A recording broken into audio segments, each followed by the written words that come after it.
Yoga in that way was an amazing tool for me to create that space of listening to myself. For me, getting into the yoga mat was like, okay, this is my space, nothing else from outside, just me, my breath, and my body moving. And through that process, you start realizing a lot of things. It's not about doing just exercise. It's about, okay, here I am, breathing, moving my body, I'm blocking my body, and then emotions arise, thoughts arise. Hi, my name is Dr. ARMIN KHONSARI, and this is the Onaging podcast. Here I explore answers on the question how to create a good life. Join me as I talk to experts in the fields of longevity and health, along with practitioners, individuals who have discovered their unique vision of a fulfilling life. In this episode, I'm excited to introduce my guest, Gema Juárez, life coach, yoga teacher, burnout survivor, and the founder of Selflove Labs. 6 years ago, Gema faced a major burnout that led her to a significant life shift, moving away from corporate grind to a more fulfilling and purpose-driven life. Today, she's dedicated to helping others in similar situations find their own version of a good life. I had the pleasure of visiting Gema in her second home on the beautiful Spanish island of Fuerteventura. Now, without further ado, enjoy the interview with Gema Juárez. Welcome back, Gema, to Fuerteventura. Thank you. Had a long journey, about 2 months in India, I guess. 2 months and a half, yeah. 2 months and a half. 2 months and a half. Okay. Yes. So happy to have you here. I was looking forward to this interview. I think you have so much experience. Other people can really get value from it. And also myself, that's the reason we're doing this interview. Thank you. And so my first question is, what was this journey all about? This journey was originally about doing my second yoga teacher training. I'm a yoga teacher, so I went to India to do the 300 hours of the teacher training. So that was for the first month in September, and it was a very intense and challenging process, and at the same time that a very beautiful one. Yeah. So you were about 1 month, or how long does it take? The teacher training was 1 month. Yeah, we were involved in the schedule from Monday to Saturday, having just only one day off, getting up at 5 o'clock in the morning, going to bed at 9:30 maximum. And in between, there was a lot of classes involved. Not only, we were starting with meditation, pranayamas, then practicing yoga, doing philosophy, theory of yoga, like learning the whole thing. And more than learning, it was about living in the house of my teachers, Indian teachers. So they are a family with their kids. So we were in their home, living life as they live, basically. So that was a very interesting thing as well to do, because, for example, like eating lunch, there were no chairs, no tables like we have right now. So we were all sitting on the floor. And while we were serving food to each other, we organized it in groups, for example. So we were serving food to each other.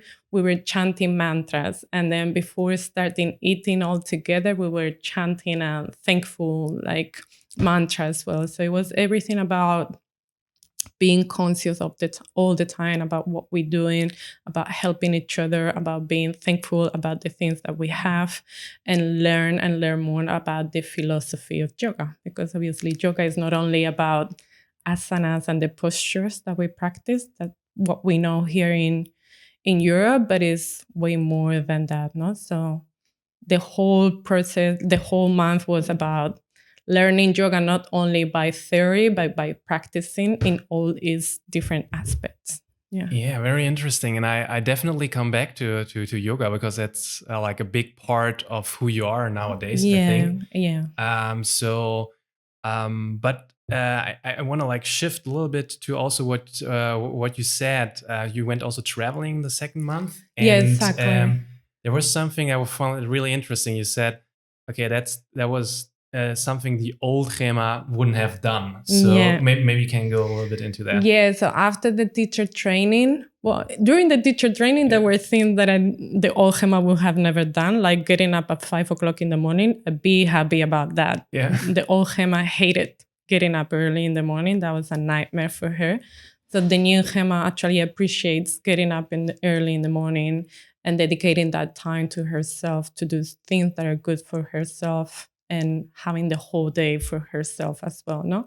And then after the teacher training, we went to the Himalayas mountains and I did a trekking for 4 days. I never thought in my life that I would do something like that. Like, why is that?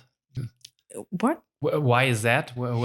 Because I've never been I would say my body's never been that fit to be able to walk for that long, especially under that conditions, being very cold, the height of we walk up to 4,800 meters up.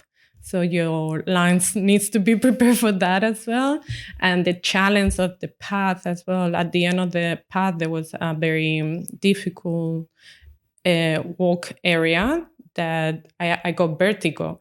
So for me, walking that up was a real challenge. And I realized through yoga, I was able to do it because yoga also teaches you how to be very well concentrated, how you keep your breath in a normal pattern so you don't over-breathe or you don't stress with the situation. No? So I did that. I swam in the waters of the glacier because where we went was where the Ganga River starts, and that's a glacier. So we also swam there as a ceremony as well, because for Indian people, the Ganga River is like very sacred place. The holy place. Yeah.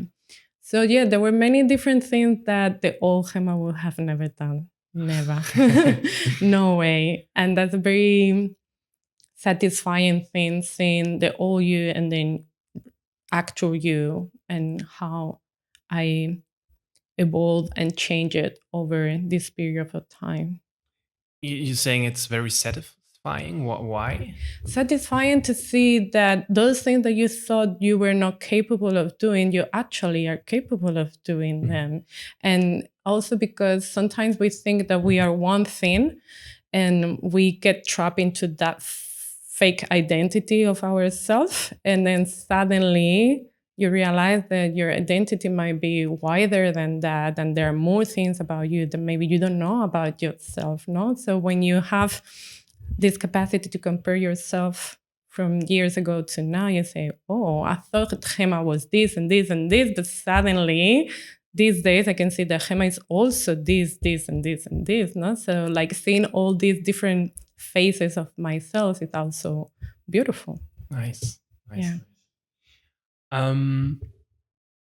So just like for everyone else who doesn't know you, you already said it. You're like you're a life coach nowadays, a yoga teacher, and you live somehow between Fuerteventura and Barcelona. Exactly. Is that correct? Yeah, totally correct. Okay. And then you had like this amazing trip that you did, where you managed to discover like new things you weren't thinking you were able to do in the past. Yeah. So so you basically living a totally different lifestyle than in the past. So I think it would be interesting to go like back to, I think it was before 2018 or like around 2018, and then see, because you also said new Gema, we're seeing new Gema. Yeah. So what was the old Gema like? And I think there are like, you said there are like two major events in your life. Yeah. And so maybe you can go a little bit into it yourself, explain, but I just like, I think the two events are like the breakup you had from a long-term relationship back in 2018, and then a couple of years later a burnout. So I like to discover a little bit this area with you. I think a lot of other people can identify probably also with this experience, and it's really amazing how you went through it and are basically the new Gema right now. Yeah. So but I think it's nice to see where all started. Yeah. Yeah. Well. So maybe you can explain a little bit. Maybe go first 2018, the breakup, and basically founding Selflove Labs. I think this is like really important. Yeah. So back in 2018 is when it happened what you just said. No, like I have a breakup from a long-term relationship. Like it was almost 10 years with my ex-partner, and that was a breaking point because let's say that the Gema before the breakup didn't know anything about herself, didn't understand her patterns, her way of behaving, the expectation that she had about other people. And let's say she was very focused all the time on others and not on herself, no? So like, and I think this is a very common thing that happened to a high percentage of people. No, we grow up learning to be caring about what other wants, what other people think is right, what I should do. No, you should go to university, have a good job, have a good house. Not that typical thing that sometimes we don't realize that we get trapped in a type of life that doesn't match with us. No, so. At that point, before the breakup, I was the kind of person who used to get frustrated with everything, that was expecting always things from everyone else, who was getting mad if I didn't get what I wanted, who was very, like, not accepting the things as they were. I was always like, kind of like, not always, but like very frustrated in general with things. And so the breakup gave me the opportunity to step away from all the external world, from what everyone was expecting me to do or what I thought they were expecting from me, because sometimes it's not what they really expect, but what you think they expect, no? So, and then go inwards and start realizing what was happening to me, what my patterns were, what kind of emotions I have, what my beliefs were, that they were all conditioning the way I was living my life and the way I was living my relationship as well. So that was the first breaking point. Yeah. And then the other one, it was about work, no? Because like we all have different aspects in our life and they all relate into each other, no? So there's not normally it's only just one thing what is happening into your life, but sometimes you need to work on that in different moments because everything at the same time can be like a very big thing or too complicated. But then after that, after years, let's say that with my breakup, I started getting to the path of self-development, self-knowledge. I started doing yoga. So I became more conscious about me, but not only about me, but about everything around me, no?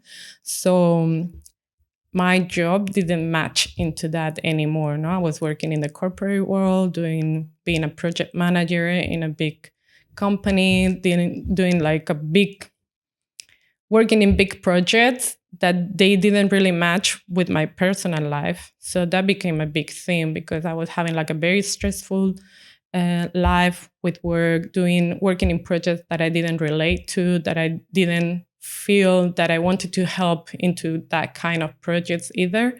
And that creates a lot of frustration, that creates a lack of motivation, and then that can affect your self-esteem. You know, a lot of things can happen because of that. So yeah, I got to a point that I was in a completely burnt out, no, like block, and I was like, what am I meant to do? No, I knew my personal life was going into one direction. I kind of knew that I wanted to help other people to take that same direction in their own way, but I was still stuck in that job because obviously we all need money to live our life, to pay our rent, to pay our expenses and everything. So yeah. So yeah, very interesting. I think I would like to go a little bit slower here. We already like summarized the two events, but coming back to the breakup. So you founded Selflove Labs after the breakup, I guess. Yeah. As some kind of side project. You also called it a hobby, but I think it was more a at serious that time, project still, right? Selflove Labs, because at that time for me, what I realized at that time is like we don't love ourselves.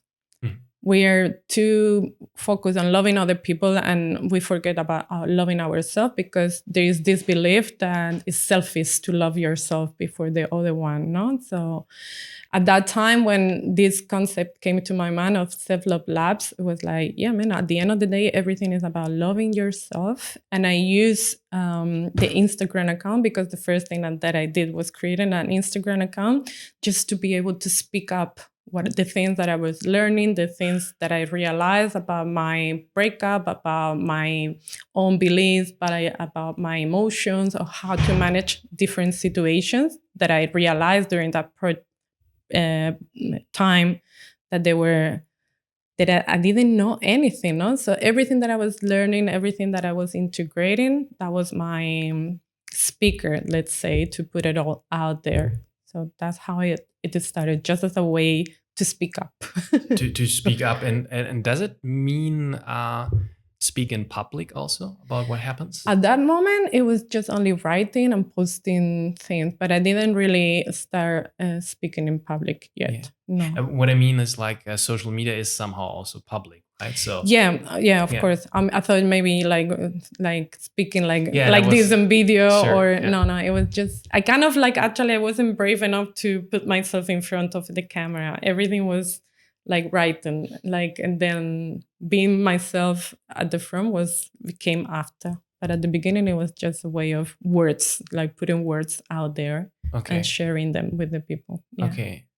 And you already mentioned this, but I think it's really interesting that with the relationship, that's what you said. I think the relationship with yourself is it's like the fundamental part of actually having a relationship with others. Yeah. Is that correct? Totally. And I think another thing that you said that was really interesting for me is that just sitting with yourself without judging can be really difficult. Yeah. Could you explain a little bit more what you mean by this? Yeah, because normally we are in a very busy, active world in general, no? Let's say, or at least we live in the big cities.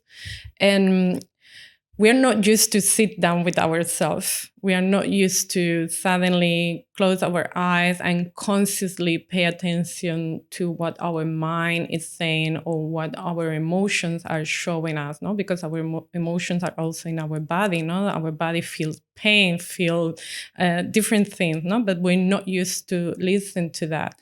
So, sitting down and listening to yourself and paying attention to what your mind is telling you, what kind of language or conversation you're having with yourself. Because when you actually stop and pay attention to that, you can realize that sometimes we are very, very critical with ourselves. We are very judgmental, like things like, I shouldn't have done this, and what a stupid behavior that was. How come I allowed this person to do this to me? You know? So we are very demanding to ourselves. And then suddenly when you start listening to yourself in that way, and you're able to sit down and just observe these thoughts, and you realize that, you were like, can I say something different to me that it would be more gentle, more beneficial to me? Instead of saying that was a very stupid thing that you did, maybe I can say, well, I didn't know how to do it this time, but next time I will try to do it in a completely different way, you know? So I just realized this, and I'm going to do that, being more gentle, being more like, I would say, human in one way, you know? Because we have this behavior with ourselves where we expect to be perfect, but the reality is that we're just perfect as we are, no? Like, we don't need to do everything in a very specific way to be okay. Does that make sense? Yeah, totally. It makes sense. What I would be interested in is what you just described. Generally, how did you solve this, or how did you work with this concept after your breakup, and how was it connected to Selflove Labs? What do you mean? Like you're saying, like sitting with yourself without judging can be really critical about yourself. So what kind of what kind of bad language did you have personally at that time, and how did you solve it? Like, how did you transform to which kind of language? Just to give like a couple of examples. Yeah. So one of the things that I used to do was blaming others about everything that happened to me. It was always everyone else's fault, never my fault, no? So I would say that yoga mainly, and a lot of like coaching exercises that help me to become conscious of that. So let's say yoga in that way was an amazing tool for me to create that space of listening to myself. No, for me, getting into the yoga mat was like, okay, this is my space, nothing else from outside, just me, my breath, and my body moving.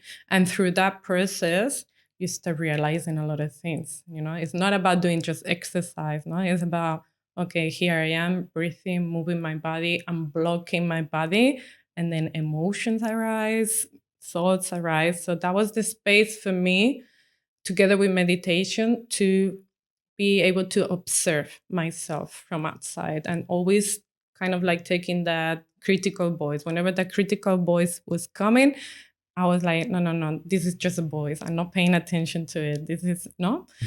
And the other thing is that was about doing a lot of exercises of like, okay, as I say, no, I'm blaming everyone. Obviously, I got help from people as well. No, and now I help other people to go through those things, but I got help as well too, because by yourself, sometimes it's very difficult to realize those things. So I had people that they were giving me exercises and asking me questions. And then that's the moment that you sit down and say, okay, I'm blaming everyone for whatever is happening in my life. And is that really like that? Or do I have any kind of responsibility on this? And the reality is that at that moment, I realized that I was playing the victim role instead of being the responsible role.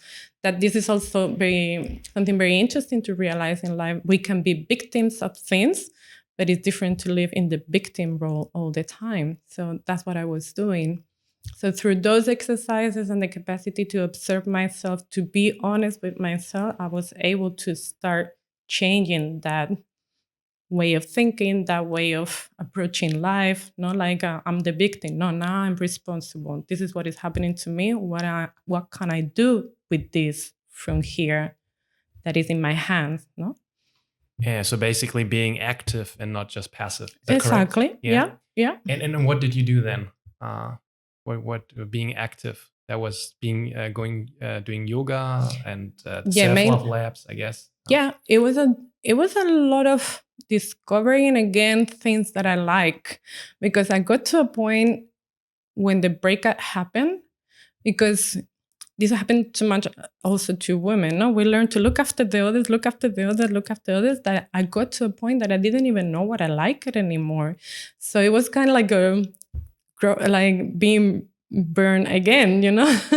So I was doing yoga, and then suddenly I realized that I enjoy boxing a lot. Boxing? Yeah, that was very interesting. And it looked like a very contradictory, you know, like yoga and boxing, like it doesn't have anything to do. Yeah. But the reality that it was so helpful, because I was working out my whole body, and boxing also gives you the possibility to be very concentrated and focused, and, you know, very conscious as well about your body, because you need to move, protect. So I was kind of like doing little things, discovering new things, like, for example, writing. Writing for me was one thing that happened I went to a women's circle once, and then suddenly they recommended to write, you know, like have a diary. And I was like, oh, I forgot that I actually love writing. Like when I was a little girl, I used to write little... poems or not poems, like, you know, the stories for kids before they go to, I don't know the name in English, before they go to bed, like bedtime stories. Yeah. I used to love writing these kind of things. So then I was like, oh, okay, I like writing. And then suddenly I was writing about my own emotions and about the things that were happening to me. So that was very therapeutic as well, you know? So yeah. I started kind of like discovering myself. I call this process like coming back to you, you know, because we are in the external world. Relating to the others is about stop and then come back to you, because behind all this, what you're meant to do is the real you, no? So it's about creating the space to get back to that place. Yeah, sounds beautiful. Yeah, it's a beautiful phrase. Coming back home or coming back home. To yourself. I like that. I like that. So this all happens. So you had the breakup and everything you just said. Selflove Labs, discovering what you like again. Yeah. Boxing, amazing. Yeah, I definitely come to this back later. So this happened after that, but still, you were still working, as you said before, in a corporate environment, and still like really working on yourself and helping yourself. But you still had then like 2.5 years later a burnout. Is that correct? Yeah. Even like doing all those things. I had. Actually, that was when some people from work were surprised that I had a burnt out. And I was like, if I didn't do all the things that I did, maybe instead of burnt out, I would be depressed, because the thing is like you can still work on yourself, but if there is a very big element on your life that is not matching with you, that can create a lot of problems in your life. So I was able to manage for 2.5 years. And there was a moment that my body say, Gema, this is enough. You have to stop this. And it's not that gentle, no? When that happens, you go to the doctor. In my case, I have a huge stomach pain and the feeling of willing to vomit every single day. It was like a very, your body, it's a somatic reaction to a stressful situation. No? So my body was giving me signs over and over and over again. And I was managing, doing my thing. But there was a day that was like, no, this is enough. No. And actually, a very interesting thing is that as soon as I stopped working, all this pain disappeared the next day. Normally, people takes longer to relieve all these somatic effects, but in my case, was from one day to another. So it was crazy. Wow. Yeah. It's crazy. So can you explain a little bit, just for the context, what type of job you were doing? You don't have to mention the company or anything. But I was working for a marketing research company doing, involved in marketing research projects. So and I was a project manager. So I have to manage different people in the team and the whole process of the project. No? So obviously we were working for big multinational companies, a lot of pressure, timings very, very short. So it was a mix in between the pressure itself of doing the project, because in this world, everything needs to be fast and quick, no? Because every company, everyone needs to take decisions quickly. So things that years ago we were doing in 3 weeks now needed to be done in 1 week, and maybe you didn't have enough people or a lot of issues were happening, no? So a very stressful situation, together with working in projects that they didn't fulfill me. I was like, I'm helping to sell some products that I wouldn't even buy myself. So that was like a ethical matching there, It's not that I was selling horrible things, but my feeling at that stage is that my personal life was going into a very conscious and slow life, natural life, conscious, like not being too focused on the material things, on having, and being more exactly that conscious and being okay with very little, enjoying the very simple things in life. But then when I was looking into my work life, it was completely the opposite to my personal life. And that, I think that's what it created the higher conflict at that stage, because there was no matching in between me, the real me, and what I was doing for work. So very interesting. Yeah. So you're saying that this is also a general thing, I guess, if the work you do doesn't basically match the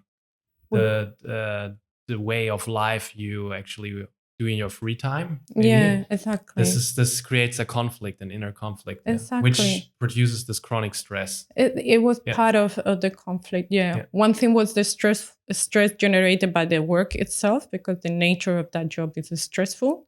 And the other one was exactly this aspect of like, I don't want to continue selling products that I wouldn't buy myself. You know, like if I do something, I want to do something that contributes to a better world, what I consider a better world, of course, because this might be different to everyone, no? So, yeah. Okay. And this concept of contributing to a better world, can you say this aligns with the idea of having core values? And so yeah, of course. Of course. Yeah. And to know your values, because we have an issue as well as a society that we sometimes don't even know what values we have. No, like sometimes you read people, I have values. Like, yeah, of course, everyone have values, but what are your core values?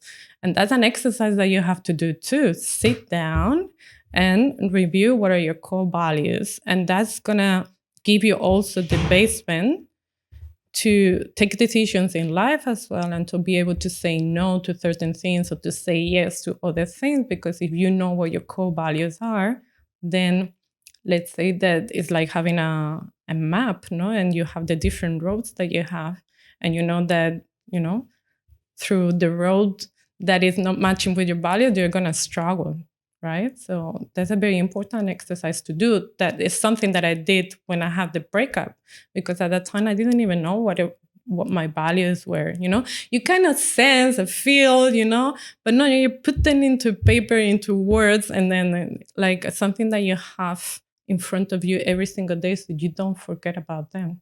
Because I think that's actually one of the major issues, that we ignore it, we put it on the side, and we keep doing things like in automatic, like a pilot, you know, way. And actually at that stage, I had the feeling, you know, that I was walking in life and I wanted to like look back and do something at the back, but there was something pushing me, no? Like, no, you have to go in this direction. Like, no, I don't want to go in this direction. But there's a little bit the kind of like the similarity with this, no? You know, your values are there, but someone is pushing you and telling you, no, your values should be this one. It's like, no, I don't want this, you know? So it requires a lot of strength, I would say, to be able to, you know, get to the science. I know you're not pushing me anymore. I decide which direction I take. So, but that needs, it's like a combination, no? Like, again, sitting down, observing, be honest to yourself. The process is not always nice. Generally, you have to face things that are not funny, not enjoyable at all. But afterwards, it's like, thanks God, you know, like that, like I dedicated the time to sit down and go through this, because now my life is completely different to how it was before. Yeah, but just like defining the core values, it's already different, or following the path of the core values? Both of them is important. But not everything happens at the same time. Everything is like a very slow process as well. But once you start, you know, you define your core values together with other things. Of course, there are more things that you need to work on, no? But they give you like a little basement. And then next time you need to do something, you suddenly is like, hold on, but this is not aligned with what I care, or this is not aligned with what is important to me. So it's like, and you say, no, then I don't take it. And just that little decision that sometimes it looks like it's not important, suddenly creates security within you. And then you like feel more like, okay, yeah, now I'm capable to do this kind of things. And I'm capable to say no to certain things. And I'm capable to be loyal to myself. That's the whole concept of self-love to me. The capacity of being able to listen to yourself and to give yourself what you think is right to you. So, and then everything there start creating like a new road, a new way of walking in life. Yeah, totally. Yeah. Makes a lot of sense. And actually that also falls in line with another question I wanted to ask you, like basically the way out of the burnout, like the transformation. But you already talked a little bit about this. So, but maybe there are also other challenges. So I would be interested in what challenges or obstacles were on the way to come out of the burnout? This could be what you just explained, I guess, that there is a lot of pressure, like from the outside world, not to follow your core values. They want to tell you, like, your boss wants to tell you what is good for you, as you just explained. But like in your case, what were like the main obstacles or challenges you faced to get out of the burnout? There were few. So one of them, because I was in a burnt out for a long time, but I wasn't brave to give the step to stop, because behind that, one of the things were, I'm not a good professional if I do this. If I stop working, if I complain about that I'm working so many hours, that this level of stress is not normal. So there's some part of like, I'm not considering myself a good professional, what people is going to think about myself, no? So the concern about other people, what they think about you, feeling guilty as well, because for me, when I was able suddenly, so for me, my case, I just explained, I called to the doctor many times and he was like, Gema, you need to stop working. I say, I can't. This project is on. If I stop working, I'm going to leave my colleagues behind. I can't do it. So I continue working because I didn't want to be known as a bad professional and didn't want to feel guilty to leave my colleagues in the middle of a situation that it wasn't going to be okay for them. Then eventually there was a moment that between one project and another, there was a gap that really happened. And then I called my daughter and she said, Gema, stop. And then at that moment, I was able to do it. But there was still this guilt. There was still this concern about how they were going to deal with things, me leaving sudden, like stopping working like that, So, so the struggle of what other people think, the struggle of guilty, the struggle of what you think about yourself in that context. Yeah. Yes, a lot. And also the family. My father, for example, he was very concerned. What are you going to do? What is going to happen? Gema, you need to be careful, work, no? Because my parents, I think every single parent in the world, they are very, especially in their way, my father got into a job and stayed in that job for 20 years, So for him, the concept of losing work or not working, it was like what are you going to do? What are you going to do? No, he was very concerned, and that created a lot of pressure on me as well. But then internally, thanks to all the learnings from the previous year, I knew that all those things that I was saying to myself were just that, thoughts. But within me internally, I knew that I needed to allow all that to happen because that was the path to get out of there. Very, very interesting. I guess a lot of people can align with this. So the older generation of parents, they have a total different lifestyle, or had a total different thinking of what is a good life. Yeah. So totally understand. It's somehow obvious that this would be an obstacle. Yeah. Now hearing it. Yeah. And let me say that with this at the parents, that's a very interesting and important thing to realize as well. That sometimes many of our behaviors and many of our reactions to things are how we think. It's not our own way of behaving, our own way of thinking. It's our mom, our dad, or our teacher way of thinking, because we learn from that. That was the people that taught us what to think, what to do, or how to do it. But the reality, and this was a big learning for me, when I got the breakup, it's like, you can change that. You don't have to stick to that way. There's a completely different way of doing things. So you can unlearn that and learn a new way of doing in a way that is more convenience for you, or match better with your real self, let's say. Mm-hmm. Absolutely. So in your case, what were the critical shifts in your mindset? You just mentioned a couple of them that made basically the transition away from the corporate focused lifestyle to the new lifestyle. So like the aspects so basically as you said already, your parents told you something, your teachers taught you something. Yeah. So I think one of the critical shifts would or changes in your mindset would already be okay. These are just what they said correctly. But there are also others, like other like different type of thinkings, or it could be also practical things that help, that you did that helped you to actually do the transformation. I think the fact that I went through like a very deep self-knowledge process, and I learned to trust my intuition as well. I learned to be okay with thinking differently, to do things differently. That helped a lot. And sorry for interrupting. When you say differently, what do you mean? Differently than my parents or the society that I was surrounded by, because everyone is doing the same type of job, the same type of schedule, the same type of life, So suddenly I was like, no, there's another way. I'm not doing it, but I know this has to be another way. So I think the self-love is actually what it helped me. Okay. Because I built a very good relationship with myself, because this is something people sometimes get confused as well.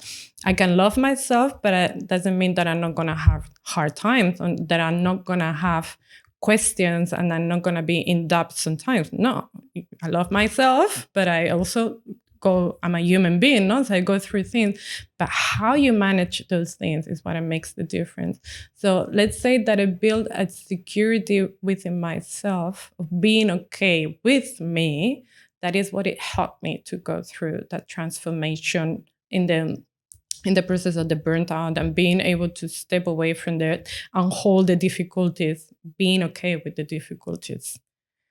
What do you mean by this? So what do you mean by being okay with yourself and also being okay with difficulties? Yeah, and here the word that comes to my mind is acceptance. And in the yoga world, it's called santosha, that is contentment. So in life, if we expect life to be a line, we can be waiting forever, because that's not going to happen. Okay. Life is always up and down. So one of the main objectives in life, that's something that meditation and yoga teach, is to be okay with all the ups and downs, to learn to be still with all these movements. So when it comes to yourself, is to be okay with feeling anger, or to feel anxious with something, to not judge that thing. And exactly with the work obstacles that I was facing, or the difficulties for me to step away from it. So it's part of like, okay, this is like this. This is what I'm feeling right now. This is the thoughts that are coming to my mind. They are okay. They're part of me, my experience. But I don't criticize them. I don't judge them. I don't put myself down. I just accept that this is what it is, and I manage from this point without being heavy on yourself. Does that make sense? I don't know if that answered to your question. Yes, totally. Yeah, that answers my question. Yeah. So basically, all this critical, also what you mentioned before, like after your break, all this critical thoughts that you have, you still can have those, but you're okay with it somehow. Is that correct? The thing I think with the practice and the time, those critical words might come sometimes. I mean, there's like two effects when you work on yourself. For me, the thing that suddenly they disappear from your life because they were kind of like attached to you, but then by learning and seeing them, they go. And then some other things that then they don't go that quickly, or there is more difficult, but you can recognize them. So you observe them and you just see them like that from the distance. So this is a thought. I don't identify myself with this thought. This is a feeling. I don't identify myself with this feeling. It's just what it is. So when you see that from like a movie, you're sitting in the cinema and watching the screen, you know that the movie is not real. But you still feel, you still think when the movie is going on. But the reality is that it's not real, So you step away from it. So when you are able to develop that observant, non-critical, not judgmental role in your life, you're able to manage things more nicely. they're still gonna move you. You're gonna still feel. You're gonna, you're still a human being, but you manage them in a completely different way. Yeah, very interesting. So, at what point did you realize that you are out of this burnout phase? I mean, as you said, like you stopped working for this corporate, and then already the next day the somatic pain was gone. Right? But I guess there's also psychological stress. There was, because for me, actually, there was a process, because I didn't step away completely from the company when the burnout was at its peak. So I stopped working for a while, but I was still officially in the company. So for me, I feel that I stepped away completely from it the minute that the contract with the company was gone. But while I was there, I was kind of like, still kind of like working on myself, and it was stressful because I didn't know what it was going to be the outcome. So there was a process. But I think, like the minute that like I didn't have any more relationship with the company, it's the minute that I was completely over it. Okay. Yeah. Okay. Then the next step comes like, okay, now what? Like I'm not working. So now what? No, I'm not working for the company. So those things that in my mind were possibilities. I never thought I was going to be a yoga teacher. I never thought that I could be like a life coach. I didn't even know what a life coach was and what they did. So for me, it was all completely new. But through knowing myself, I was like, okay, let's explore this. Let's get into this. And then suddenly I was like, no, I want to help other people too. And this is something very beautiful. And I think when this happens also, it's a sign that you have connected with your inner self at the deeper level as well, because at the end of the day, we are all here to help each other. No, this is another thing. Self-love is not only about me; it's about how I love you as well. No, because when I become conscious about myself, when I become less judgmental, more gentle, more compassionate about me, and I understand myself deeper, I developed the capacity to understand you deeper as well, and to understand that your behavior might have to do with something that happened to you, some struggles. So when we relate, it's going to be easier. No, maybe not easier, but I will be able to have the capacity to see you. Not, you know what I mean? Yeah, definitely. So there's another thing. Self-love is not, I love myself and I don't care about anyone else. No. I love myself, and that gives me the skills, to love other people also with the same love that I love myself. Yeah, interesting. So I want to shift over a little bit to yoga. We already talked about it. And you tell a story where you about your first ever yoga class. Yeah. I think this is a good start into this yoga topic. So can you explain what happened in your first ever yoga class as a student, not as a teacher? Yeah. So that was the first like a proper yoga experience. I tried yoga at the gym before, but that wasn't the same. So this teacher, that is still my teacher when I am in Barcelona, he used a headset with music and his voice. So that helps to go inwards so quickly and to concentrate. Music has an incredible power as well in our body, no? So I started doing yoga like 4 months after my breakup. So I was in a very sensitive position, let's say. But I went to try this class, and the topic of the day was about love. So this teacher, it's something that I like about him so much. Every class he takes a topic and he talk about this topic for a little bit, and then you practice. And it's a very like inward yoga class, because some other classes are very active. This one active, but not with that intention. The intention is to look inwards, no?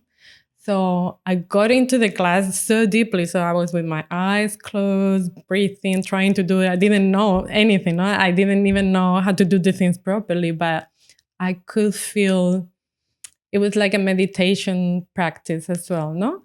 And at the end of the class, we always finish in Savasana. That is the relaxation. That's a lying position. Lying down, facing up, eyes closed. So you surrender to gravity, to the moment. You try to keep your mind away from everything. No? It's a full relaxation. So he put a song from Bjork that it was crazy. So imagine with the headset. So there's a group of people and everyone is wearing this headset. Exactly. Correctly. So we're listening to the same music and listening to my teacher's voice guidance on the practice. So with that song, I was like completely gone. I was like, then I realized months after, because I didn't know what happened to me, but I got into a trance situation. And I felt when I finished the class, I was like, I think I felt that I was above the floor. Obviously, I wasn't, but I surrendered to the experience completely, and I was super relaxing. So at the end of the class, I was crying, because I felt like a huge liberation as well, And sometimes those things might sound like a big, like I don't know, crazy or I don't know, but we live our life being blocked completely from ourselves, from our body, from our emotions, from us, So in that class, I was able to put all those walls down and all this masks down. I was like, so it was the way that I started practicing yoga, because I was able through the practice of yoga to connect to myself. That's beautiful. So you talked about your yoga teacher, and thanks for sharing this experience. Yeah. It's a really nice way to talk about yoga, I think. So you said your yoga teacher had also a big influence on how you teach yoga nowadays. Yeah. Could you go a little bit more into detail what you mean by this? So because nowadays you're yourself a yoga teacher. Exactly. Right. So I teach with the same sense. For me, as I said, normally yoga, some people, they don't know much about it, see that it's just an exercise, like a body workout somehow. But yoga has a deeper meaning, And yoga itself as a life philosophy, it's let's say a discipline that helps you to connect to your real self, And that's a process as well. So when I teach yoga, I kind of follow the same thing that my teacher did in a different way, of course, because we are different, We have different approach. But for me, the important thing is that people is able to connect to their self, to listen to their self, to practice what we were saying at the beginning, that observant not only of what you're saying to your mind. Like, for example, you've been to yoga, right? So you're practicing yoga, and it's an amazing place to realize how you talk to yourself, because suddenly you're in a complicated position and you're like, I don't know how to do this. This guy is doing it better than me. I'm not going to be able to stay here for 5 breaths. Like, what a disaster. I'm sure that I'm looking ridiculous. This is everything going on in your mind when you start doing this kind of thing. And then there's a perfect space to realize how you're talking to you. So during my classes, for example, sometimes I say, observe to what you're saying to yourself, because sometimes you need someone to tell you to observe that, because we don't realize that we are saying that to us. And then you see in class sometimes how people relax suddenly. You say, what are you saying to yourself when you're in this position? Or, in other activities, people, we grow up learning to be competitive. We need to be the first one. We need to do this better than the other one, So yoga is also a space for putting that away. You're not competing with anyone. You're not comparing yourself to anyone. If you're going to compare yourself to anyone, it's just you, not everyone else. So, for example, when you say you get into some positions, I give variations of the position, because not everyone can reach to everything, right? So there are options. But it's very interesting to see how I say, okay, you start with this one. If you feel comfortable and okay, then you try the next level. And then if you feel comfortable, you can go to the next one. If not, just stay in the first one. Normally, beginners and students, they try to go to the most difficult one from the beginning. No? Yeah. And I use that kind of things to say, you don't need to reach that far from the beginning. What's the difference? Your body is different to the other person's body. You are different to the other person, and that's okay. So it's a space for respecting yourself as well, and to not demand that much from yourself. Like, we got the whole external world asking us too many things. When you are with yourself, come on, let's be more gentle, right? And the thing is, like, we learned that, like, by forcing that, no, you had to sacrifice yourself. It's true, but not true, because you have to sacrifice till a certain level. And maybe the word is not even sacrifice. You have to do it to a certain level. But I realized through the practice of yoga that when it's easy, then it's okay. When it's not easy, it's not meant to happen. And sometimes we stay in places that are not easy because, like, no, you have to fight for your dreams. You need to do this. You need to do. It's like, hold on a second. Is this my dream? Is this worth it? What if I don't get it? What happened? My life is going to still be okay. Maybe it's even better. So it's about always stop, observe, and listen to yourself. And then your life needs to be all the time aligned with what is happening within you from an honest point of view, of course. And yoga gives you that capacity. And that's what I try to kind of like teach in the yoga classes in a very soft way, no? Because this is still a yoga practice.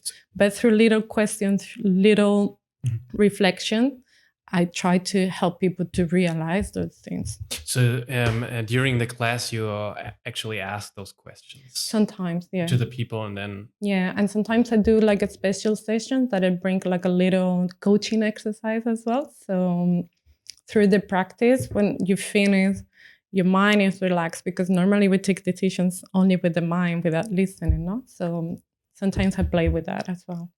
But yeah, I like bringing a little bit of questioning, reflecting. Yeah. I totally can relate with this. Probably a lot of people can. And I think it's always really amazing that we all, like, there are so many people in the world, and but there's still like so much similarity between the people. Yeah. So that we can talk actually about something that you're experiencing that applies also to others. Yeah. I think it's always fascinating that this happens. Yeah. And also like my case, when I go, I'm always competitive. When I start something new, I can totally relate with this. Yeah. Going surfing, there are so many people that are way better than I am, and I still and they're way ahead of me, like years or decades. Yeah. But still, in the inner part, I compare with it. So I think a lot of people have it with different things. Yeah. That's something that we all have learned to do, because that's how our education has been, and how this is how life works. No, like always, no, the football match, you imagine, and there has to be a winner. No, and everything is like there is like a competition, and in somehow there are positive things about that. But sometimes they're not creating any positive effect. And we need to be able to realize when it's not good to be in that competitive mode, no? And then step away and see, how do I feel if I stop doing this? And if it feels right, then keep it, you know? And like it's always about that, putting that level of consciousness in absolutely everything we do.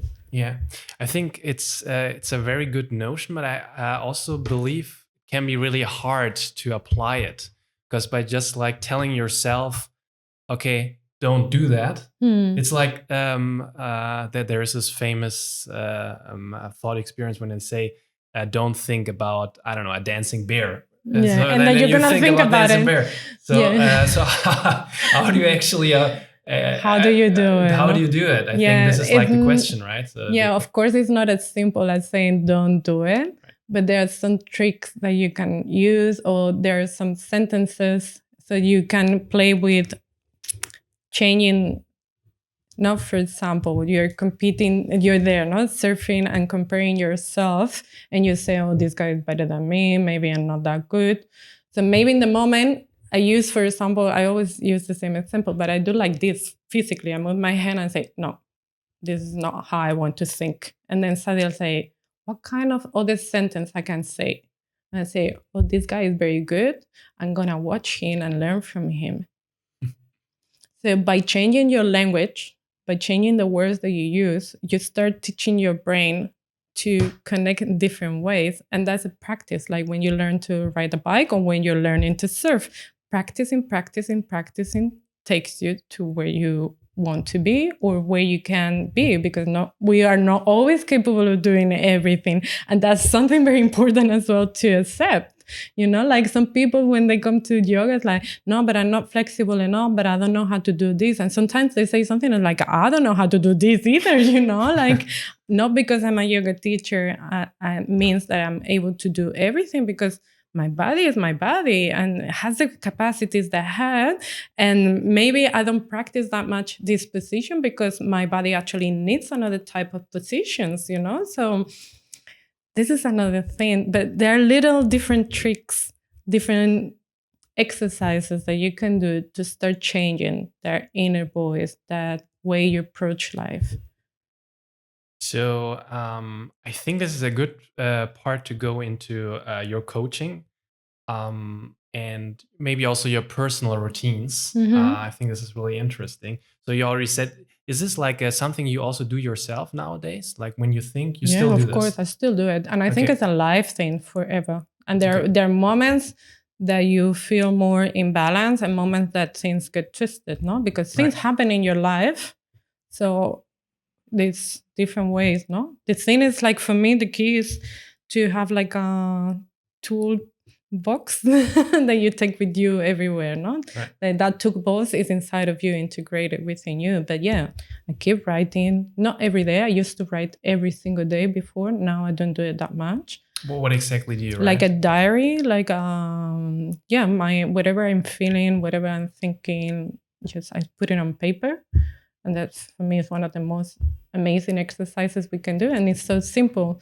One thing is that by writing, you put everything out of your mind into paper. So it's kind of like you liberate your mind from it. And when you're writing, you slow down your thoughts.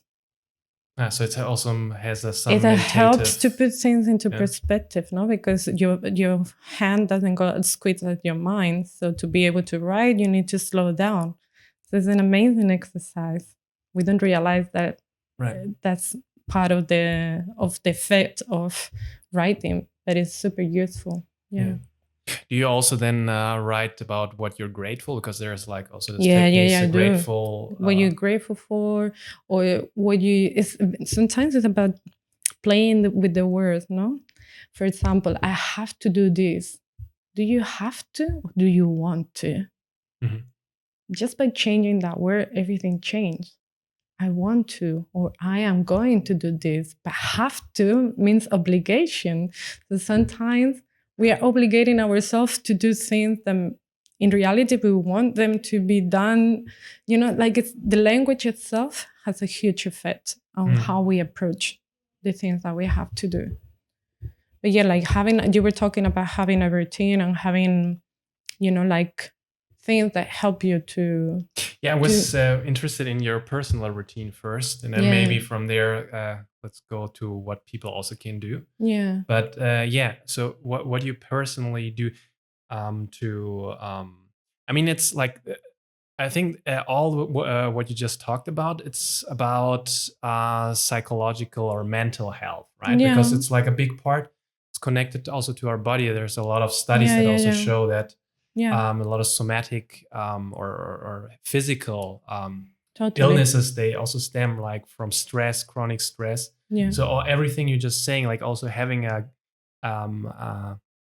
life that is aligned with your core values, that helps to be healthy. Exactly. Actually, right? So, and it's a connection, the whole thing. That's why for me, yoga and coaching match super well together, because yoga is give you through the body and movement and the breath that physical strength that is connected to your mind as well.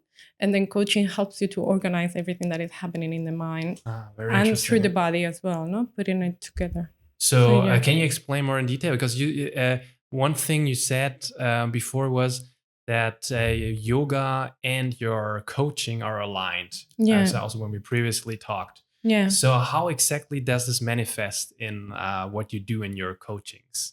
I mean, you're a yoga teacher, of course. Yeah. And you're also a little bit coaching the people during your yoga during classes. The coaching, because that's a natural thing within me. But yeah.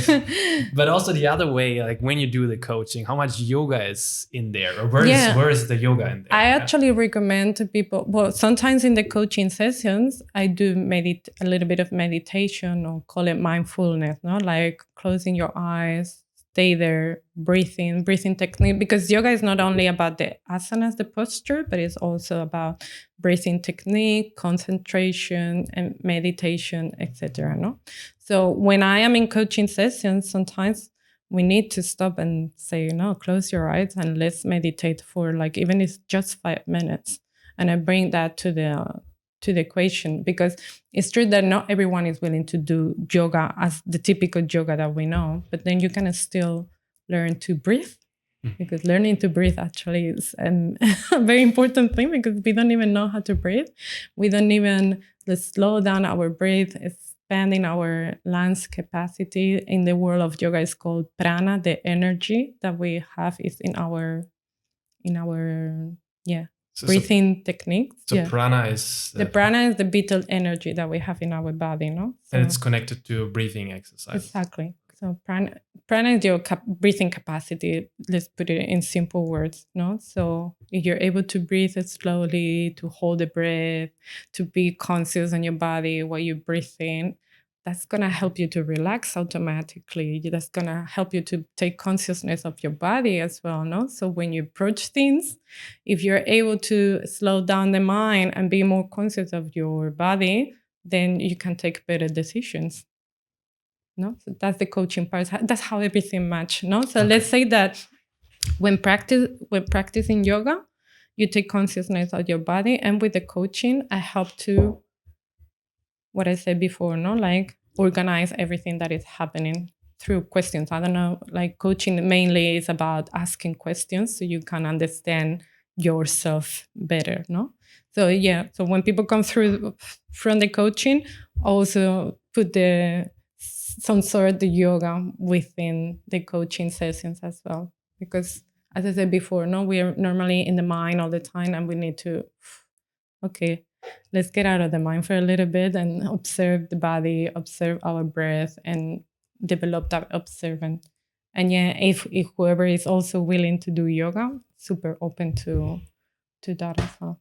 And do you think like the physical part is also really important? Even like if you want to sort out stressful thinking or stressful beliefs? Yeah, it is super important, because through your body, you develop strength, not only physically, but mentally. Because while you're practicing as well, you're improving. So that helps you to realize that you're capable of doing things. That helps into your self-esteem, into your self-security. Mm-hmm. And then it also gives you, like when you show up for the class also, not even just only the practice of the class, but when you show up for the class, it's like, I did it. Like a few months ago, I wasn't able to compromise to anything. And now suddenly I'm compromised to go to yoga twice a week. So like the thing is, like, I think historically we've been separating mind from the body, but it's all connected all the time. So what I do with my body, like for example, I remember my first classes after a few months doing the chaturanga, which is a very challenging thing. What is it exactly? Chaturanga is one of the asanas that you practice. So you're in a plank position and you go down with your elbows, and then you come up into upward facing dog. Mm-hmm. Okay, I'm not and that was super challenging, and is one of the basic. But suddenly you start doing it, and then 4 months later you're able to do it. Like, oh, that's good. So behind that, it's not only the satisfaction of like I did it. It's like you're capable of doing it. You're able to do this. You're able to do other things too. So your self-esteem and your security increase automatically. And then your body feels stronger. Your body also, because of the exercise, you feel more positive, no? Like there are a lot of hormones happening there as well, like, no, movement that has an effect in your mind, of course. Yeah, definitely. And besides the fact that moving is very healthy and also important for longevity. Exactly. Yeah, it's also good for your brain. Yeah. And basically it has like all this feedbacks that going on Exactly. there. Yeah, positive feedbacks. Totally. Yeah, very interesting. So I would be interested in your personal daily practice. So, for example, in the morning, do you probably have a morning routine? I assume. I do, but this morning routine has changed over time. So it depends. And that's something I think is very important to mention too, that things can change, that your routine can be different, that you can adapt it to whatever situation you are at and your personal situation, moment of life, no? So for me these days, I am keeping in what I've been doing during the yoga teacher training is getting up early, not at 5, but I'm getting up at around 6 o'clock. And then doing, for sure, half an hour of pranayama, that is the breathing exercises, and meditation. But today, for example, I did yoga. So I kind of like balance. Before, like a year ago, I was practicing yoga every single day. And in the morning. In the morning. Always in the morning before the sun is up. I get up. So it's dark. Okay. Dark. So you I like it starting when it's dark. Okay. Yeah, this is crazy because years ago, like not before 10 o'clock if it was a day off, but now even in my days that I'm not working, I still love getting up early. So I like getting, in yoga, you're meant to do this 45 minutes, the sunrise.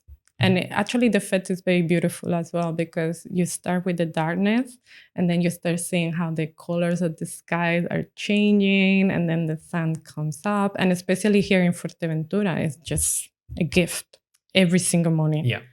It's incredible. So now these days I'm moving a lot. So what I'm making sure I keep that pranayama meditation early in the morning. But once I'm here in Fuerteventura, what I normally do is pranayama meditation, yoga, and then swimming in the water, cold water. And then going home, have breakfast, and start with my day. In the ocean, basically. Yeah. Okay. And we're also talking about the winter time. Yeah. That's also when you're usually here. So we were talking about cold water. Yeah, very cold water. Very cold water. Okay. But I do it, yeah. And it's just incredible how the whole body gets awake and feels alive, like the combination of breathing, movement, and cold water. It's so powerful. Yeah. Just feel energized after that and ready for the day. Yeah. And a very important thing for me is like, because, some people struggle with keeping a routine or because you're thinking more about the difficult part of the routine. But if we are able to remember the feeling that you have when you do that routine, it would be easier to do that same thing the next day because you remember how you feel after doing that or why you're doing it more than, like that's another thing about the mind. We focus on like, wow, I'm so annoying, getting up early, so lazy. But when you're in bed saying this, it's like, how did I feel yesterday when I did this? Man, I felt amazing. Then you get up in a completely different way, But you have to develop that capacity to, when you're there, remember that, how did I feel? I felt super good. I want to feel the same again today. And then you just get up. And then do you use like any kind of mental training, meditation technique to enhance this focusing on the feelings? Or how do you do it? No, nothing specific. I don't have anything specific. It's just I remember myself. Just sit down? Or what specific time of the day do you do this? Like when you wake up, you try to focus on the good? Yeah. I'm talking specifically when you want to do this routine in the morning. No? Mm-hmm. So when you get up, just talking to your brain like, no, it's saying something. No, this is so annoying. It's too early. Where am I going? Mm-hmm. Then suddenly the other side of me is like, no. You're not saying this. It's like you actually feel super good. You're going to feel energized. So let's get up and let's go. Yeah. And it's also maybe aligned again with talking to you differently, to yourself differently. That's what I said before. There is something that you're going to be doing all your life. Mm-hmm. Like maybe in the future, I don't need to talk that much to me because it's already integrated. But sometimes you have to do it because, like we all can be lazy and unmotivated sometimes, no? But the fact is to, again, take the tools that, they work to help you to continue in that way, right? Very interesting. And then, so you wake up at 6 in the morning, and then 45 minutes of breathing technique. For the breath.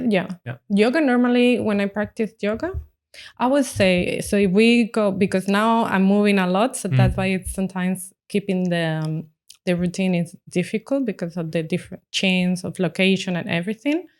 But the important thing is kind of like still getting up to do it, no? And maybe I do get up in the morning. Maybe for someone else, because they have a completely different work schedule, different type of job, different needs, or they feel peace on surfing, no? Surfing can be a very meditative exercise as well, because your mind, get out of there. So whatever that thing is for you, you have to be loyal to it.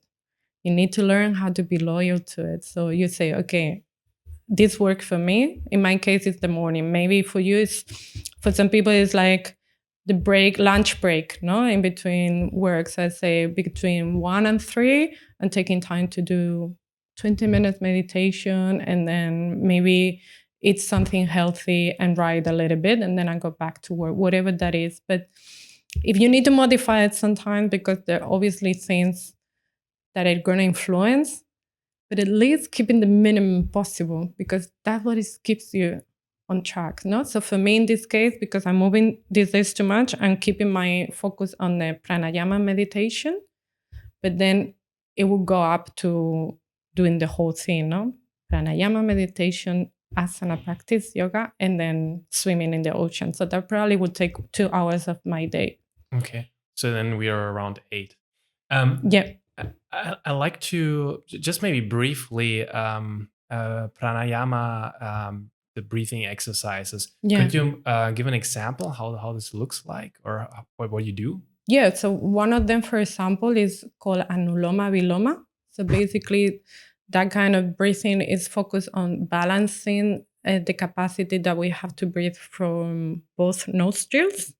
And you close one nostril, and then you inhale through the left now, for example, then retain the breathing, and then you exhale through the right. You change basically the and then on the next inhalation, you inhale through the right, retain, and exhale through the left. And you have to count it in a very specific way. So you have to what? Sorry. Count. So if you inhale in 4, for example, you have to retain in 12 and exhale in 8 counts. So that's something that you can do other exercise to be able to do this one, no? So you inhale how many? That's an example, okay? So if you inhale in 4 breathing, so you inhale 1, 2, 3, 4, then you multiply that for 3, and you retain in 12 and exhale in 8. So the first breathing is the one that is going to mark how long you retain and how long you exhale. So you multiply for 3 on the in retention, and you multiply for 2 on the exhalation. Okay, but basically the exhalation is longer than the inhalation. Exactly. So, but that helps you to balance your breathing capacity. So in yoga, it's called the nadis. So that the energetic channels is called, no? That for some people, this might sound weird, but at the end, it's balanced. You feel it actually when you do this exercise. When you finish, you feel the breathing. Like you feel that you're breathing like equally, no? There's balance.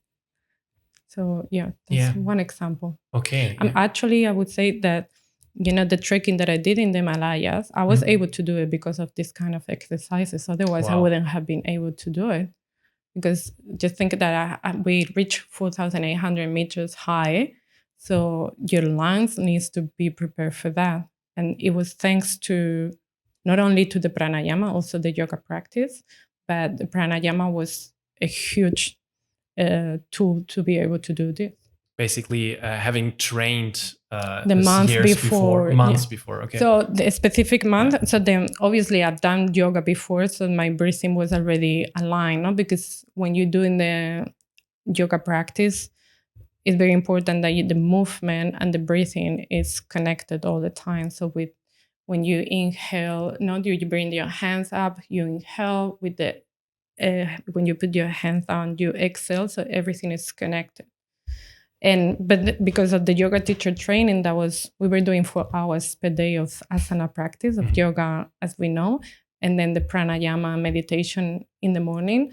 So that was an intense training before the trekking to the Himalayas. And for sure, that month of intensive training helped me to be able to do that. Otherwise, I would have never been able to do it.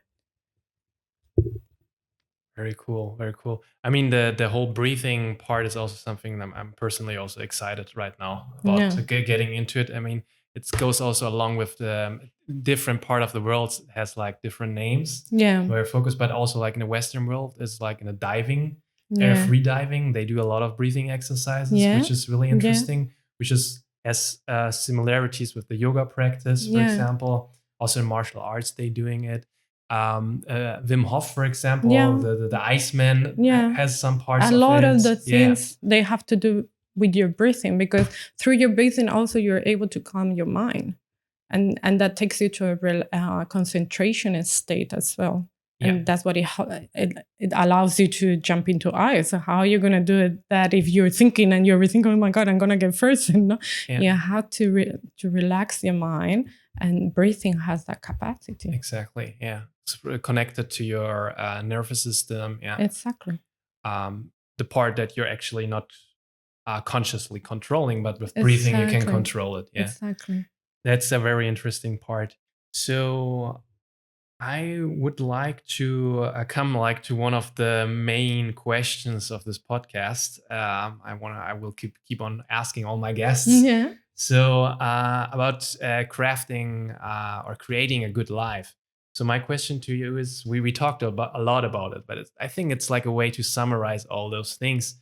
Is what does living a good life mean to you personally? Can you define it somehow? Yeah. For me, a good life means being able to move slow. Because coming from the corporate world and from a big city, you're running all the time. And then that was one of my major nightmares. Like, I felt that time passed so quickly when you live that way. And I didn't like that feeling like the whole year is gone. No. So I like a slow life, taking it easy. So I get up 2 hours of practice, even if I need to get up super early, but I take it slow.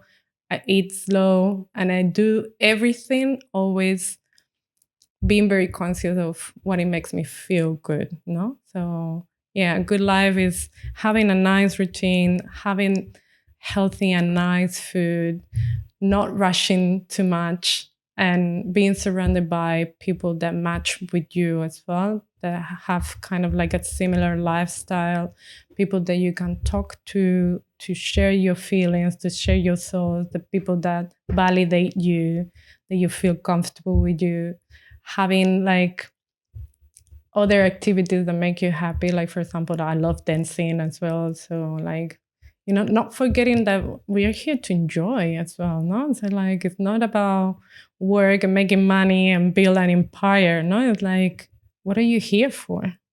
That's the question that we should ask ourselves every single day. What am I here for?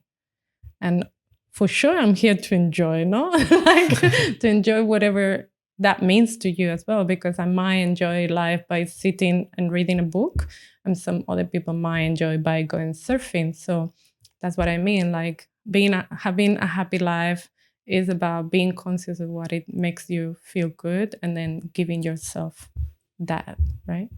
Yeah. So basically, for you personally, being able or having the luxury to live slowly and also intensely, right? So by being aware of everything you do intensely, not having it rush by. Exactly. Okay. And how do you How do you help others to define, because you're also a coach, so how do you help people to define this for themselves? How? Yeah. Is it like different? Probably it's different depending on the person. I think one of the main things that I do is helping them to connect with their body. With your values. Their body first. Their body, yeah. So a lot of meditation, closing the eyes and observing themselves. And then key questions. For this kind of things, for example, I use a lot going back to your childhood as well, no? And those things that you were doing when you were a little kid, when you didn't think much about anything, they're probably still there in a different way, but they might help you to find those things that really move you within you, no? And that's another thing, because sometimes we are living a life that is completely disconnected to what you really enjoyed when you were a kid, no? For example, my thing about writing and bedtime stories, I completely forgot about it, no? So one of the things that I do with my clients is like, well, let's do this thing, and I help them through specific exercises. It's not as simple as not think about your childhood. I like playing with the unconscious as well. But one of the things that helps a lot is going back to your childhood in a very gentle way, because that's something that as a coach as well, I have a responsibility with people, and we are not psychologists. So when you go through those things, it has to be at a level that you don't go to places that might be uncomfortable for that person, and I'm very respectful with those things. So I try to do it in a game way that it takes exactly what I want them to take and not go deeper, no? Like in case there is something else that it might be, because sometimes we think little exercises are not gonna have any negative effect on people, but they can, no? So like maybe the person had like a very like traumatic childhood, and then going there is not a good idea, no? So I try to keep those things very present, no? But in general, when you have a healthy mind, that when you don't have any health issues, mental health issues, no? It's like most of the people, it's just about not being aware of many things, no? So in that case, like going back to where did you play when you were a kid, or what did you do on your free time, can give you a lot of knowledge about what you can do now as adults as well, no? What you actually like. Yeah. So how is this also aligned with so two things. I would like first maybe know like a specific exercise, maybe a easy one, maybe the listeners can also do by themselves, if you can come up with something like this that is easily like what you would do in this case. Well, with themselves, they ask, no? Like they can ask themselves this question more like at superficial level, no? Like go back into your childhood and write down all the things that you enjoy so much without thinking, no? What kind of games were you playing with your friends? Which ones were you doing by yourself? No, like they can do these things like more like from a mental level. The other ones that I do with closing the eyes and going backwards a little bit, you need someone to guide you there. Okay, it's like guided meditation. Yeah, it's kind of like when you do like a guided meditation to pick those things that were important to you in the past. But for themselves, they can just ask themselves, what did I enjoy when I was a little kid?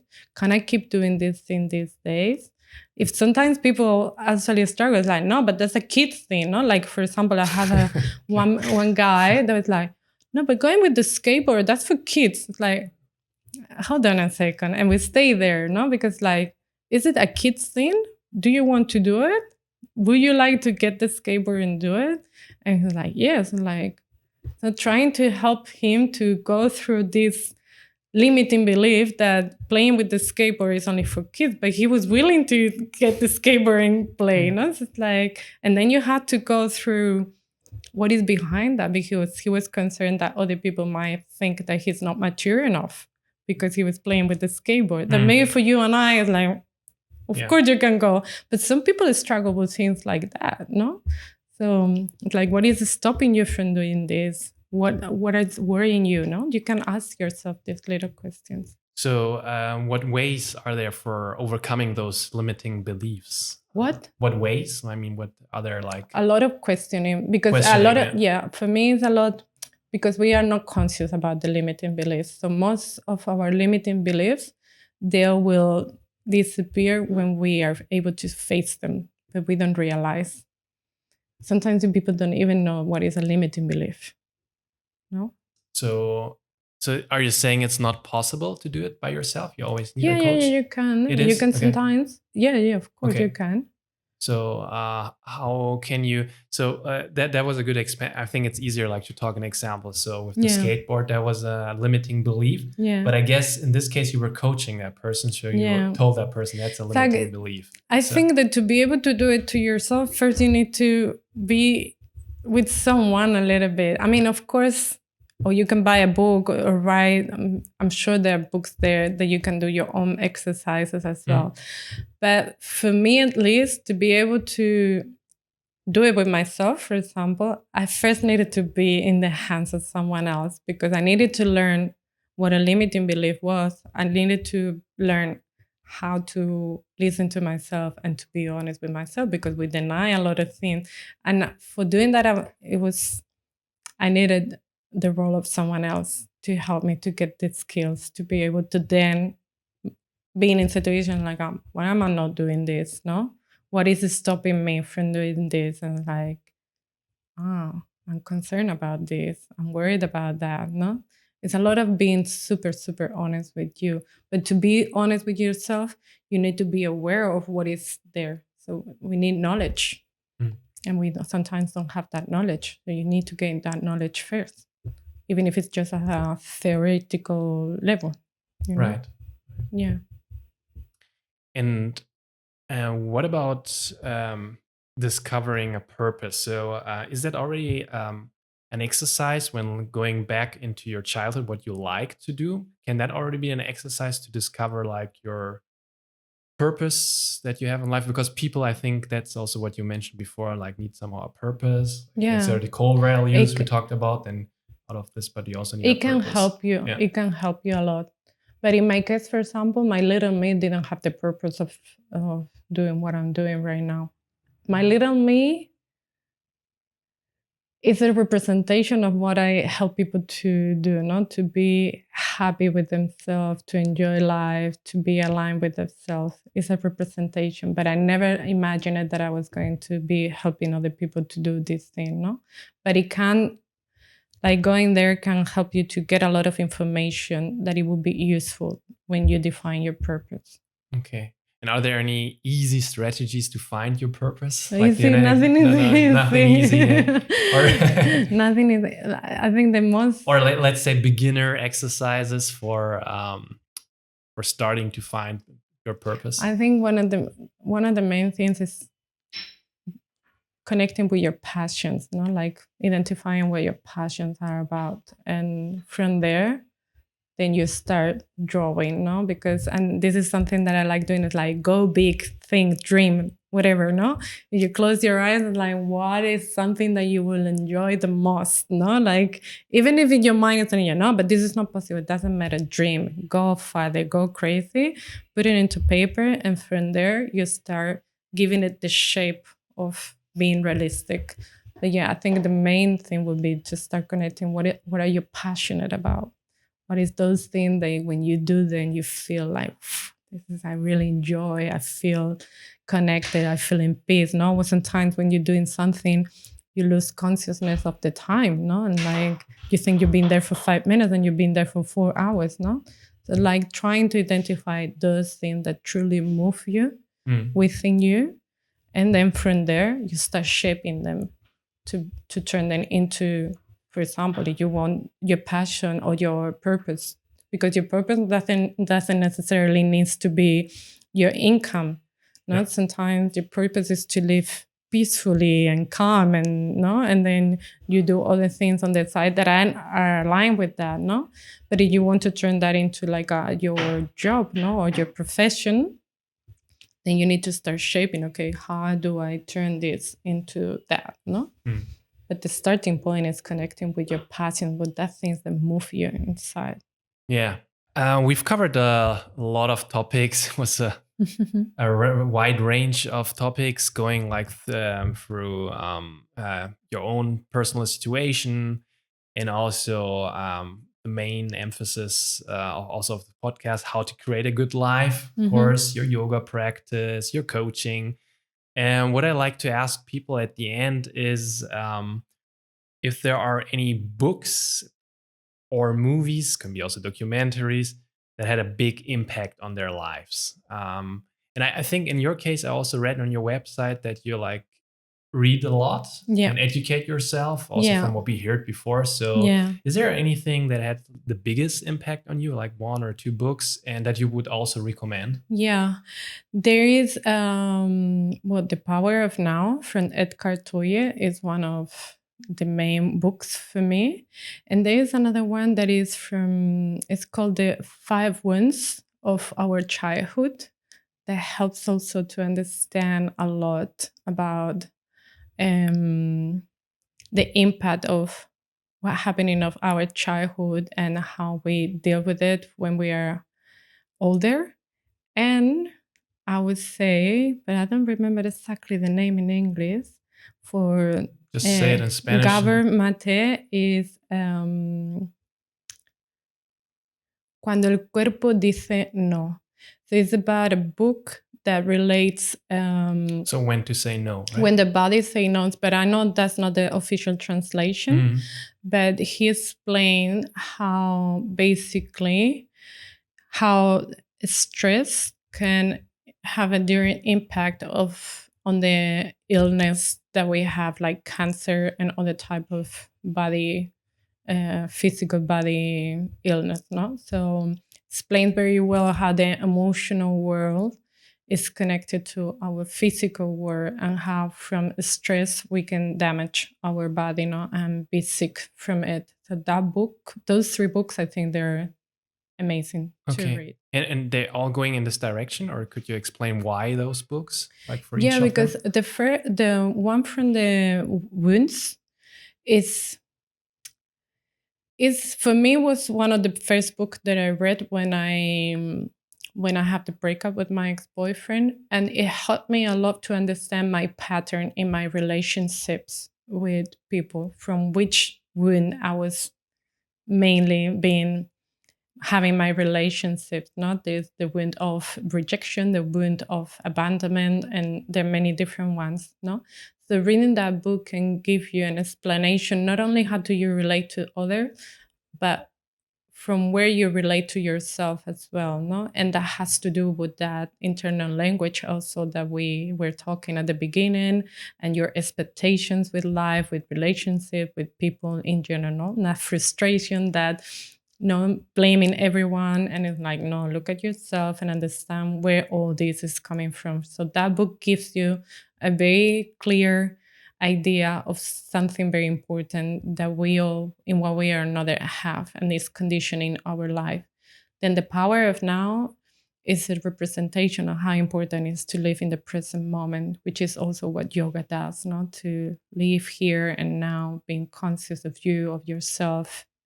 And then the one from Gabor Mate, the one from When the Body Say No, is to be conscious about how the mind and the body, they're totally connected, and how important it is to work on both of them at the same time. And there is another book as well. Sure. As many as you want. Since I'm a teacher, one of the best yoga books I ever read is a novel. It's actually not like a typical like theoretical yoga book. It's called The Life of Yoga. I think I would need to look into it. We can look it up later, but The Life of Yoga. Yeah, it's a novel. So it's about a girl. I know, I don't remember. Okay, we will look it up. Yeah. But it's about a girl that is lost into the mountains, and she has a very sacred book with her, and she gets put into jail because they think, I give a little idea. So the people think that she stole this book, but it's actually she's someone holding a lot of knowledge and wisdom from the yoga. So in that book, through that novel, you understand what is the meaning of yoga. as a philosophy level, and the huge positive impact that yoga can have in your life at the physical level, at a mental level. And it's just one of the most beautiful books ever. Yeah. And it's also a little bit aligned to what you said previously, that the way yoga is taught in Europe is not really as authentic as it is actually in India. Yeah, because right? I mean, I don't know if the word is not authentic or not. Like in Europe, we are very focused on one part of the. So in yoga, there are like 8 steps. So the main objective is to get to samadhi, to the like self-realization, to the illumination, nirvana, whatever you want to call it. So according to Patanjali, there are 8 steps that you need to follow.